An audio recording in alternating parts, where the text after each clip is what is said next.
Welcome back, everyone, to the smartest year ever, our quest to become the world's greatest conversationalist. My name is Gordy, and I was just wondering, why does cracking open a can of tennis balls feels like you're releasing the world's best air freshener? And what exactly is that smell hitting your nose? Give me 5 minutes. I bet you can work this into a conversation today. But first, like and subscribe if you haven't so you can keep up. I do this every single day. My favorite smells: tomato vine, like the green part, sauna wood, eucalyptus, chlorine, indoor fountains like at malls, rain on hot concrete, tire stores, a little gasoline, the higher the octane the better, heating up garlic and olive oil, and when you crack open a new can of tennis balls. But what's up with that tennis ball smell? Well, apparently it's chemistry escaping under pressure, essentially. Tennis balls are sealed in pressurized cans around 14 psi above atmospheric pressure to keep the balls bouncy until they're used. Once you open the lid, you're venting that built-up pressure all at once, carrying with it a bit of a concentrated whiff of the materials inside. The biggest contributor is the rubber core. Tennis balls are made of vulcanized rubber, synthetic and natural blends designed for elasticity and durability. Manufacturers add plasticizers to keep that rubber flexible over time. Those plasticizers, along with trace amounts of other volatile organic compounds, aka VOCs,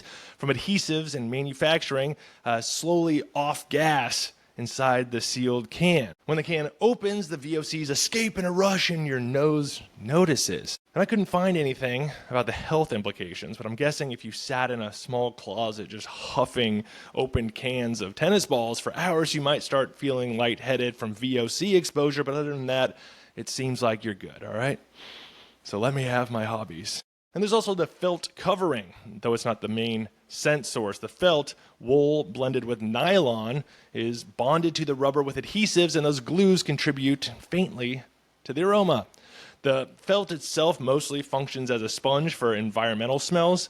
So in a fresh can, that means the faint scent of the manufacturing process, but after a few hours on court, it means it'll smell like sweat or clay or asphalt or whatever you're playing on. Another aspect of it is that humans are wired to notice smells even in tiny concentrations, and certain VOCs and rubber products happen to trigger our sensory nostalgia. Like if you grew up playing tennis or even just watching tennis, the smell is linked to new tennis balls and sunny afternoons, and that memory wiring system means that you might like the smell even if you'd wrinkle your nose at the same chemical compounds in another context. But I really think I've always liked the smell, though. I probably like the smell more than I like tennis.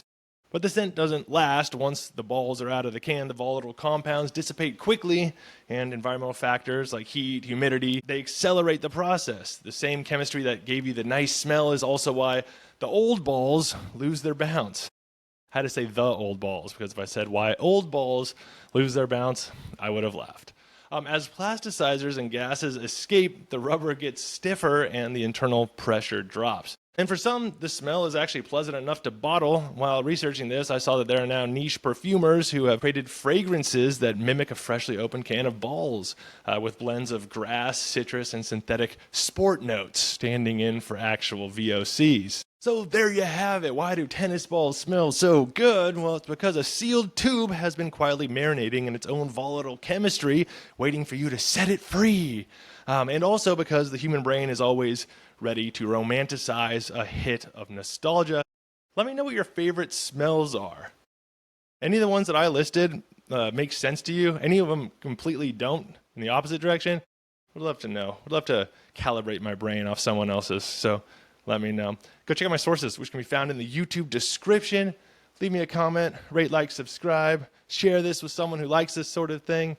Go check out the short version. I do have all of these. Social media sites everywhere you can find me at Smartest Year Ever. And in the meantime, stay curious and stay clever on our quest to become the world's greatest conversationalist. I will see you tomorrow in the smartest year ever.